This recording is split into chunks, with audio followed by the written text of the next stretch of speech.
네, 오늘 본문은 문화 비유입니다. 누가복음에 있는 문화 비유입니다. 누가복음 문화 비유는 마태복음에 나오는 달란트 비유하고 평행 본문으로 여겨집니다. 그러나 달란트 비유는 우리가 많이 듣고 익숙한 데 비해서 문화 비유는 대부분 익숙하지 않은 분들이 많을 겁니다. 저도 달란트 비유는 설교를 많이 했는데 문화 비유로는 한 번도 설교한 적이 없어서 문화 비유는 첫 설교가 되겠습니다.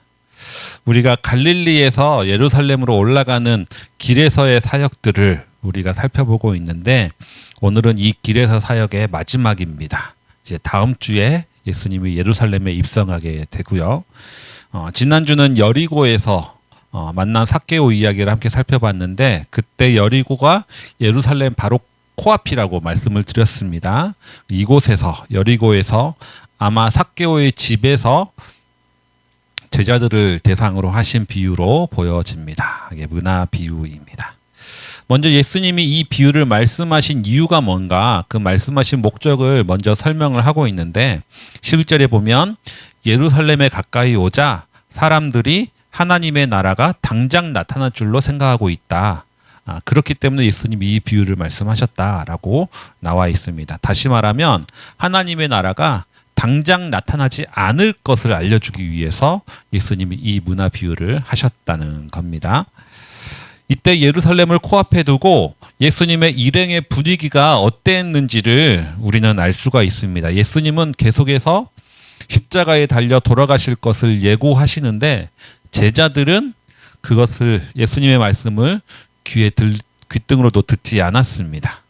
6월절이 가까이 오고 우리는 예루살렘에 올라가고 있으니 뭔가 이때 이스라엘을 회복할 수 있는 기회가 있지 않을까, 예수님의 능력으로 뭔가 큰 일을 벌이지 않을까라는 것을 제자들 내심 기대하고 있었습니다. 그래서 이 기대 앞에서 예수님이 하나님의 나라가 당장 이루어지지 않는다라는 걸 말씀하시기 위해서 이 문화 비유를 말씀하셨습니다.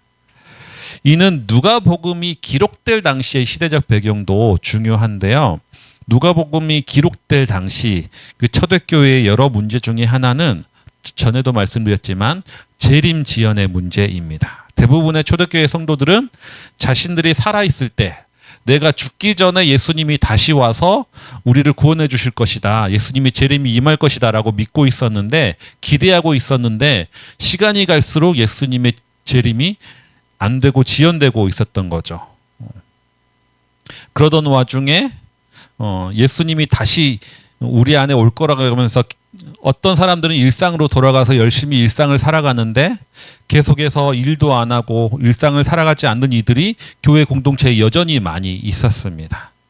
그래서 재림이 지연되고 있다라는 것을 어떻게든 성도들에게 설명해야 될 필요성을 느끼는 와중에 이 각종 복음서와 서신서들이 기록되었던 거죠. 따라서 예수님의 이 문화 비유는 누가복음의 1차 독자라고 할 수 있는 초대교회 성도들을 대상으로 하는 말씀이기도 합니다. 예수님이 제자들에게 하신 말씀이지만 좀 더 넓게 보면 초대교회 성도들에게 하신 말씀이고 또 여전히 그리스도의 재림을 기다리는 우리들에게도 주시는 말씀입니다. 또 한 가지는 예수님 시대에 이 6월절에 그리고 예루살렘 근처에 가면 떠오르는 역사적 사건이 하나 있습니다. 그게 뭐냐면 헤롯 아켈레오라는 인물이 벌이는 일인데 헤롯 아켈레오는 예수님이 태어날 당시에 헤롯 대왕, 대헤롯의 아들이거든요. 그러면서 그 다음에 유대인 분봉왕이 되는 인물인데 이 헤롯 아켈라오가 6월절에 유대인들이 반란을 모의했다는 이유로 3,000명을 학살했던 역사적 사건이 있습니다. 이러한 일들이 과거에 있기 때문에 다시 유대인들이 예수님이 예루살렘에 입성할 때를 중심으로 해서 이스라엘의 회복을 꿈꾸며 반란을 일으킨다? 예수님은 이러한 일들이 다시 일어나기를 원치 않으셨거든요. 그래서 문화 비유는 사실 헤롯 아켈라오 이야기를 그대로 따라가는 이야기라는 비유로 보실 수가 있습니다. 유대인 3,000명을 학살한 헤롯 아켈라오가 자신의 권력을 안정을 느끼기 위해서 로마로 갔습니다. 로마에 가서 로마의 시저에게 왕으로 인정받기 위해서 로마로 갔거든요. 그런데 아켈라오를 반대하던 유대인들이 또 로마로 사절단을 보냈습니다. 그래서 아켈라오는 유대인들 3,000명을 죽인 학살자로서 유대인의 왕이 되어서는 안 된다는 주장을 했던 거죠. 하지만 그럼에도 불구하고 아켈라오는 유대 지역의 분봉왕으로 인정받았고 돌아온 다음에 자신을 반대했던 이들을 다시 무참히 학살하고 탄압했던 일들이 있습니다. 그래서 이 역사적 사실이 문화비유 이 내용에 그대로 들어가 있음을 우리는 볼 수가 있습니다. 따라서 예수님이 이 비유를 말하는 순간 듣는 사람은 다 헤롯 아켈라오 사건을 기억했을 것이다 라고 볼 수가 있습니다. 이 문화 비유의 내용은 달란트 비유 내용보다는 약간 복잡한데 두 개의 이야기가 섞여 있기 때문입니다. 첫 번째는 왕과 그의 종의 관계가 종과 관련된 이야기가 있고, 또 하나는 왕과 그를 반대하는 시민들과 관련된 이야기가 있습니다. 아마도 왕과 그를 반대하는 시민들, 반대자의 이야기는 헤롯 아켈라오를 떠올리게 만드는 장치로 예수님이 이용했을 것 같습니다. 내용을 한번 살펴보면 어떤 귀족이 왕위를 받기 위해서 먼 나라로 떠났습니다. 떠나기 전에 종들에게 10명을 불러다가 한 문화씩 주면서 이제 장사를 해라 라고 분부를 하신 거죠. 여기서 한 문화는 100데나리온입니다. 한 데나리온이 하루의 일당치 정도의 가치라고 하니까 일당을 10만 원이라고 따지면 한 문화는 1,000만 원 정도가 되겠습니다. 일단 여기서 마태복음의 달란트 비유하고는 차이가 나죠. 한 달란트는 6천 데나리온, 그러니까 6억 정도가 되는데 여기는 1,000만 원씩밖에 안 주는 겁니다. 귀족이 종에게 맡긴 일이 1,000만 원 한 문화라는 것은 아주 작은 일을 맡겼다라고 볼 수가 있습니다. 한 달란트를 맡긴 것처럼 대대적인 사업을 펼치라는 것이 아니라 그냥 작은 노점 하나 할 수 있을 정도의 그 정도 돈을 맡긴 겁니다. 또 달란트 비유에서는 이 달란트도 차증해서 지급을 하는데 은화 비유는 똑같이 한 문화씩 주게 됩니다. 그런데 귀족이 왕이 되기 위해서 떠났을 때 마을 시민들은 그가 왕이 되는 것을 반대하기 위해서 사절단을 파견했다는 거죠. 아켈라오 이야기를 그대로 따라갑니다. 어쨌든 그 귀족은 왕이 되어서 종들을 불러서 각각 번 돈을 계산을 합니다. 10명의 종들 중에 대표적인 세 사람이 등장하죠. 한 종은 10문화를 남겨서 10고을을 다스리는 권세를 받고요. 다른 한 종은 5문화를 남겨서 5고을을 다스리는 권세를 받습니다. 일단 여기까지는 이야기가 부드럽게 진행이 됩니다. 다만 살펴볼 점이 두 가지가 있는데, 첫 번째는 맡겨진 일에 대해서 보상이 엄청나다는 겁니다. 맡겨진 거는 1,000만 원 정도 자금을 관리하는 것을 맡겼는데 그거 성공했다고 10고을을 다스릴 권세를 주신다. 즉 맡겨진 것에 대해서 보상이 너무나 비대칭적으로 너무나 크다라는 거죠. 이를 통해서 하나님은 작은 일에 충성한 것을 얼마나 크게 보시는가, 작은 일에 충성하는 것을 얼마나 귀하게 보시는가를 우리는 알 수가 있게 됩니다.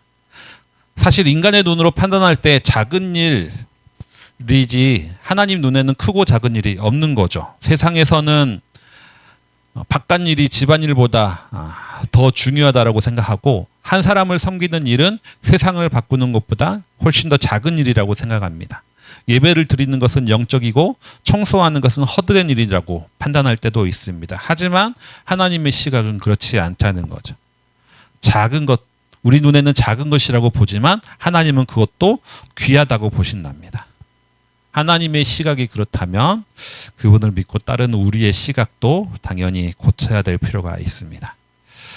이렇게 작은 일을 맡겼지만 보상이 엄청나다는 것, 이것이 하나가 있고, 또 한 가지 살펴볼 점은 종은 한 문화를 가지고 10문화를 남겼습니다 라고 보고를 하는데 주인의 칭찬은 그것을 칭찬하는 게 아니라는 겁니다. 주인은 10문화를 남겼기 때문에 그 결과를 가지고 칭찬하는 것이 아니라 주인은 태도를 가지고 칭찬합니다. 너가 10문화를 남겼기 때문에 10고을을 다스리는 권세를 주겠다가 아니라 너가 작은 일에 충성했으니까 10고을을 다스리는 권세를 주겠다라는 겁니다. 그러니까 주인이 칭찬하는 것은 결과가 아니라 태도라는 거죠. 다섯 문화를 남긴 종도 마찬가지입니다. 너가 다섯 문화를 남겼기 때문에 다섯 고을을 다스리는 권세를 주는 것이 아니라 작은 일에 충성했기 때문에 다섯 고을을 다스리는 권세를 차지하게 됩니다. 그렇다면 왜 대체 보상이 차등 지급되느냐? 여기서 우리가 기억해야 될 것은 10고을을 다스린다는 것은 10개 고을을 소유하게 된다는 게 아니라는 거죠. 어차피 다 왕의 소유입니다. 10고을을 다스린다는 것은 그냥 일거리를 받는 거고 소명을 받는 것을 뜻합니다. 그러니까 10고을을 다스리느냐 5고을을 다스리느냐는 차이가 없는 거죠. 그냥 감당할 수 있는 만큼의 일거리를 맡기는 것뿐입니다. 왜냐하면 어차피 다 주인의 소유이기 때문에. 일단 여기까지 우리는 두 가지를 살펴볼 수가 있습니다. 주님은 작은 일을 아주 귀하게 여기신다라는 것, 그리고 주님은 결과를 보고 판단하는 것이 아니라 태도를 가지고 판단한다는 것. 이 비유를 통해서 하나님 나라의 상급이 다르다고 말씀하시는 분들이 있습니다. 저는 기본적으로 하나님 나라에서 상급이라는 개념 자체가 아주 비성경적이라고 생각하는데요. 이미 상급이 크고 작음을 통해서 남과 나를 비교하고 경쟁하는 순간 분쟁이 싹트게 되고 그것은 이미 하나님의 나라가 아닌 거기야 되기 때문인 거죠. 그래서 하나님 나라의 상급을 얘기하는 사람은 사실은 교인들 가운데 교회의 충성과 헌신을 이끌어내기 위한 수작에 불과하다라고 볼 수가 있습니다. 일단 여기까지는 이야기가 스무스하게 진행이 되는데 문제는 세 번째 종이 보고할 때입니다. 이 종은 한 문화를 가지고 아무런 장사도 하지 않고 수건에 쌓아두었습니다. 이 종이 장사를 하지 않고 이렇게 한 이유가 뭐냐? 일단 종의 대답을 기초로 하면 기본적으로 주인을 무서워했기 때문이다 라고 볼 수가 있습니다. 장사했다가 실패할 경우 그 실패의 두려움이 큰 거였죠. 그런데 그 주인을 무서워하는 그 이면에는 주인을 악한 사람으로 보기 때문이다라는 시각이 보여집니다. 주인에게 이렇게 얘기하죠. 당신은 맡기지 않는 것을 찾아가고 심기지 않는 것을 거두는 사람입니다. 즉 1,000만 원 맡겨놓고 2,000만 원, 3,000만 원 찾아가는 사람입니다. 그렇게 주인을 보고 있었다는 거죠. 주인은 이렇게 돈을 밝히는 사람이니까 나는 1,000만 원이 잃을까 두려워서 어쩔 수 없이 손실 회피적인 선택을 했다라고 말하는 것이 이 종의 대답입니다.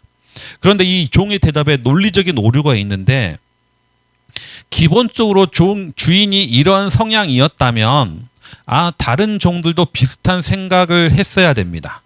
다른 종들도 비슷한 선택을 했어야 되는데 그렇지 않다는 거죠. 대부분의 다른 종들은 그래도 1,000만 원을 가지고 열심히 사업을 했습니다. 대부분의 다른 종들은 내가 이것을 가지고 사업을 하다가 실패해도 주인이 꾸짖지 않을 것을 알고 있었습니다. 즉 주인의 성향이 그렇게 악하지 않다는 것을 알 수가 있는 거죠. 또 한 가지는 주인이 직접 문제를 제기합니다. 너가 진짜 나를 그렇게 생각했다면 최소한 은행에 맡겨가지고 이자라도 받았어야 되는 거 아니냐. 그러한 최소한의 노력도 하지 않았다라는 것은 오히려 주인을 두려워하지 않았다라는 것을 의미하는 겁니다. 그러면 왜 이런 말을 늘어놓고 있는 걸까요? 이 종은 왜 이런 말을 늘어놓고 있을까? 변명이죠. 자기가 그냥 아무 일도 안 해놓고 뭐라고 얘기하느냐? 당신 때문에 이렇게 되었습니다. 라고 얘기한다는 거죠. 그 자신의 잘못과 자신의 게으름을 상대방 탓으로 돌리고 있습니다. 너 때문에 나는 아무것도 못했어. 너 때문에 내가 이렇게 돼버렸어. 너 때문에 내가 이렇게 됐어. 라고 얘기를 하고 있는 겁니다. 자신이 잘못했지만 그것을 주인에게 그 잘못을 전가시키고 있는 거죠. 그래서 이 주인이 종에게 뭐라고 합니까? 너는 게으른 종이다 이렇게 평가하는 것이 아니라 너는 악한 종이다 라고 평가를 하고 있습니다. 종이 이 돈을 가지고 아무것도 안 한 이유가 뭘까요? 수건을 쌓아둔 이유가 뭘까요? 그것은 바로 예수님이 이 비유를 말씀하신 목적을 보면 알 수가 있습니다. 예수님이 이 비유를 왜 말씀하셨느냐? 하나님의 나라가 당장 나타나지 않는다는 것을 알려주기 위해서 이 비유를 말씀하셨다는 거죠. 즉 예수님이 왕권을 가지고 당장 오시지 않는다는 것을 알려주기 위해서 이 비유를 하신 겁니다. 즉 세 번째 종이 아무 일도 하지 않고 돈을 그냥 감춰둔 이유는 왕이 돌아오지 않을 거라고 예상했기 때문인 겁니다. 아마도 이 세 번째 종이 이렇게 생각한 이유는 대다수의 시민들이 그를 반대하고 있는 그 사회적 분위기에 편승했고 그 사회적 분위기에 따라 처신했기 때문이죠. 이 한 문화를 가지고 그냥 아무도 모르게 나 혼자 가지고 있으면 타국에서 왕이 돌아오지 않는다면 그냥 고스란히 자기 돈이 되는 거니까 그 사람이 왕이 되지 않을 것이라고 예상하고 이런 행동을 했던 겁니다. 하지만 예상과 다르게 그 귀족은 왕이 되어서 돌아왔고 신실하게 맡은 일에 충성한 이들은 보상을 받았지만 자기 자신은 그렇지 못하게 되었습니다. 그리고 우리가 26절까지만 읽었지만 27절은 왕이 자신의 원수된 이들을 죽이는 것으로 이 비유가 맞춰지게 됩니다. 이 이야기를 전체적으로 보면 예수님은 하나님의 나라가 당장 임하지 않는다라는 말씀을 하십니다. 그러면서 맡은 일에 성실할 것, 맡은 일에 충성할 것을 또한 말씀하십니다. 하나님의 나라가 당장 임하지 않는다.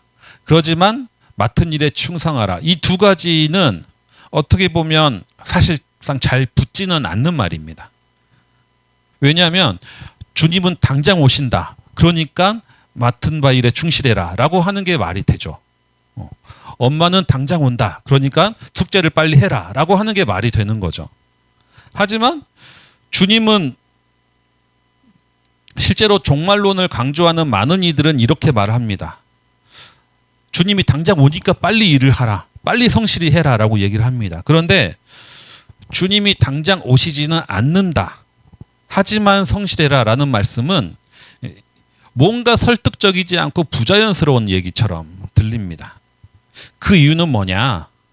그 이유는 우리는 내가 일상을 살아가는 것과 하나님 나라 일을 별개로 보는 경향이 있기 때문입니다.